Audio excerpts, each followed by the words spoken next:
Today marks International Day for the Eradication of Poverty. The event, which has been recognized since 1933, is a day set aside to promote awareness of the need to eliminate poverty and destitution worldwide. Now, India has succeeded to some extent. According to the United Nations, it has halved its poverty rate.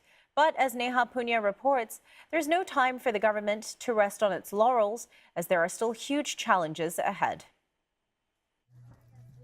According to the Indian government's definition of poverty, Razia Begum is no longer poor. She earns more than 60 US cents a day, the official threshold for poverty in India. But for the mother of four, daily existence is a continuous struggle. 2 years ago, she pulled her elder daughter and son out of school and asked them to work to support the family. भले ही सरकारी में पढ़ाई कर रहे हैं, लेकिन इनका जाने आने का रोज का 100 रुपया किराया लगता है। जहाँ ये मेरे दोनों बच्चे जा रहे हैं ना पढ़ने के लिए, रोज का 100 रुपया किराया, 3000 रुपया तो वैसे ही चला गया, और दोनों का 4000 मेरा ट्यूशन का जाता है, तो 5000 तो मेरा वैसे ही चला गया। अगर मैं दोनों बच्चों को अगर मैं कॉलेज में डालती तो उनका भी किराया भाड़ा, ये आज ये चाहिए, कल वो चाहिए, परसों वो चाहिए, तो मैं छोटे छोटे ये इनके ख्वाहिश जो है मैं नहीं पूरा कर पाऊँगी। Razia's family says any improvement in their lot is through their own hard work and not because of government welfare schemes. मतलब आज के टाइम में भी सरकार कह रही है कि हम गरीब के लिए घर दे रहे हैं, हम गरीब के लिए फ्लैट दे रहे हैं, हम गरीब के लिए इतने सारे जनधन योजनाएं बना रहे हैं, गैस दे रहे हैं, तो शौचालय दे रहे हैं। हम लड़की होके हमें ना बिजली मिला, ना शौचालय मिला, ना घर मिला, क्योंकि सरकार को पता ही नहीं है। सरकार खाली मीडिया को दिखाना चाहती है और बड़े बड़े पब्लिक को दिखाना चाहते हैं कि हम ये चीज़ें कर रहे हैं, पर एक्चुअल में ये गरीब को कुछ नहीं मिलता, गरीब और गरीब होता जा रहा है। The Indian government runs several state-funded welfare schemes, but often the benefits don't trickle down to the poor, something the government admits it is working to fix. लेकिन बिचौलिए,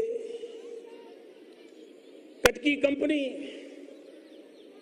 उसमें से मलाई खा लेती है, गरीब को गरीब के हक का मिलता नहीं है, खजाने से पैसा जाता है, कागज पे योजनाएं दिखती है, देश लूटता चला जाता है और सरकारें आंखें मूंद करके बैठ नहीं सकती।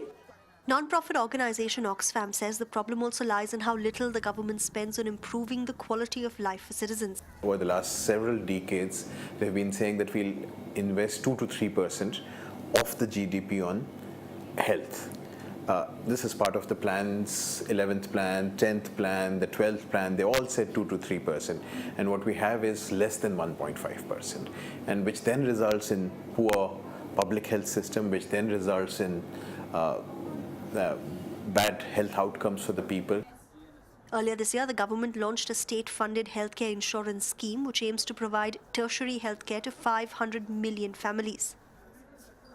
However, the Indian government's spending on education is still only 3% of its $1 trillion GDP, as against its target of 6%.